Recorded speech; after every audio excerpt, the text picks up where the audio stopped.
and my Milo cereal nearly jumped over me head, straight out of the bowl. What the hell made that noise? Now I'm sitting outside a freight forwarder waiting to go into load, but directly across the road there's another transport yard, different company. There is a prime mover slowly rolling away from the front of a trailer.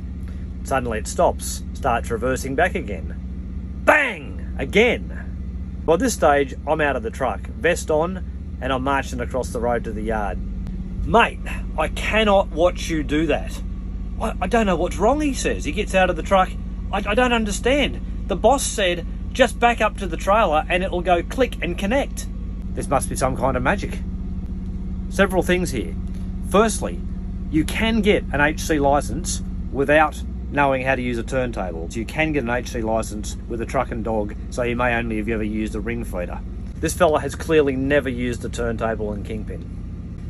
What's scarier is the company has employed him knowing that he has no experience because he's asked what to do, and the bosses said, just back up to the trailer, you'll hear a click and it'll be connected. Now he's lucky that the bottom of the pin caught the top of the turntable, because if it hadn't, he would have just backed the prime mover straight into the front of the trailer. Explain that one to the boss. Then again, the boss kind of deserves it.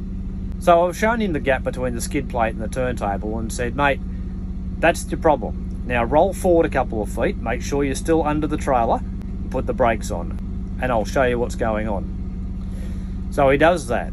So I wind the legs down so the skid plate's on the turntable, wind the legs slightly off the ground. I say to him, now, get back in the truck and back up, slowly. And he backs up, click, all good.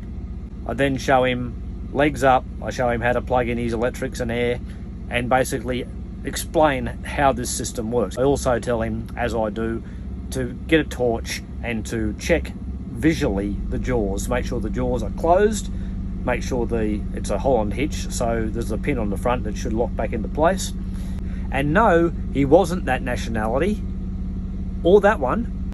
So I get back in my truck, and I get on the phone to a mate of mine, and I say, you will not believe what I have just witnessed. And I told him the story, and he said, oh, Rob, you've done it all wrong. You've gone about this the whole wrong way. What you're supposed to do is video him and then put it on Facebook so everyone can laugh. And that is the problem with the industry. How are we any better if we will not give a helping hand to someone starting out? He's in a bad situation. He doesn't know what he's doing. He shouldn't be in that situation, but let's put a helping hand out to try and help make his working day safe and everyone else's day safe as well, because if he'd have got it out of the yard, the trailer would have come off and potentially killed somebody.